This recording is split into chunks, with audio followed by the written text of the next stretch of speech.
Ada beberapa model investasi properti yang bisa digunakan.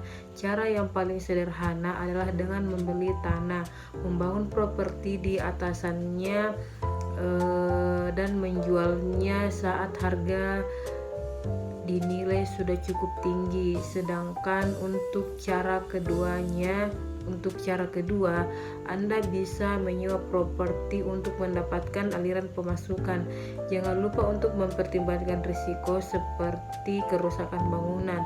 Meski risiko investasi ini terbilang rendah, properti adalah aset yang bisa rusak oleh waktu. Anda harus merawatnya agar nilainya tetap terjaga. Biaya perawatan yang sudah dikeluarkan. Tujuan investasi yang lainnya diantaranya yaitu mendapatkan penghasilan tetap.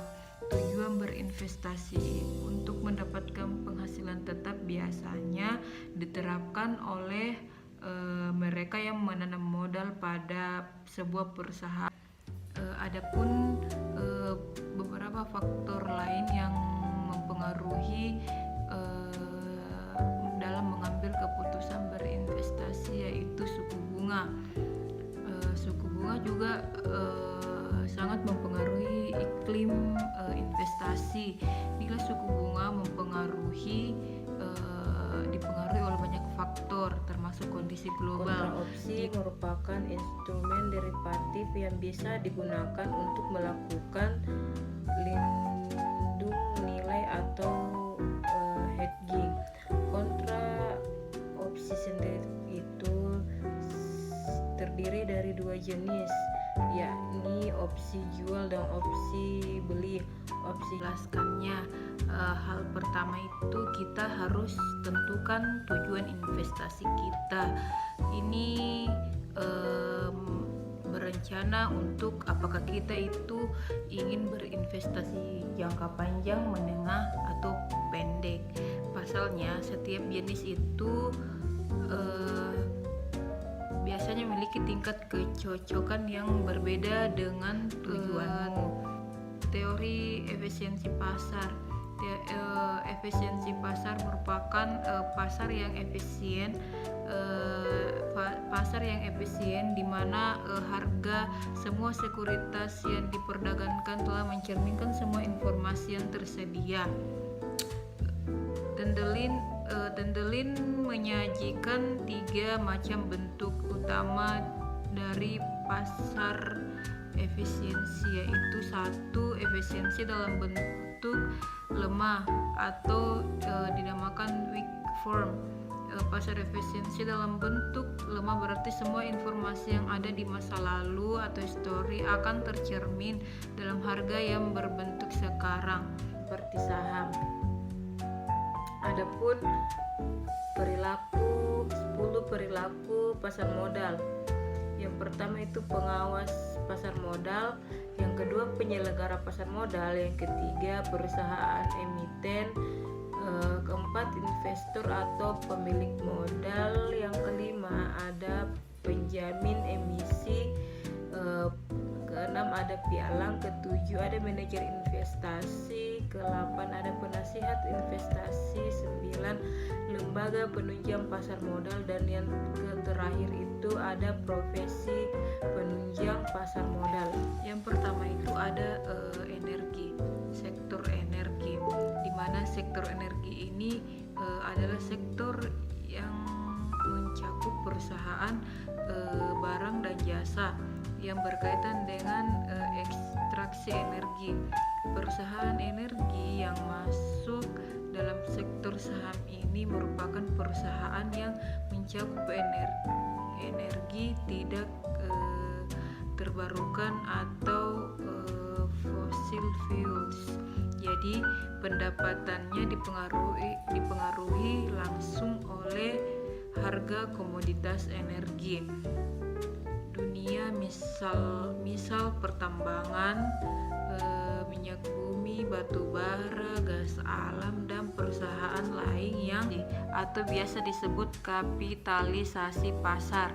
Ini menggambarkan total nilai pasar perusahaan dari perkalian antara harga saham perusahaan terkini dengan jumlah saham yang beredar dari perusahaan tersebut, baik saham yang beredar di publik maupun institusi atau pendiri perusahaan. Contoh yang fundamental.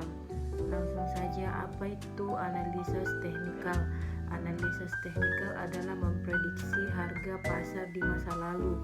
Umumnya digunakan untuk jual beli jangka pendek. Bisa dipakai di saham, forex, kripto, dan lain-lain. Day trading atau harian trading harian itu adalah strategi dagang dalam satu hari untuk mendapatkan keuntungan.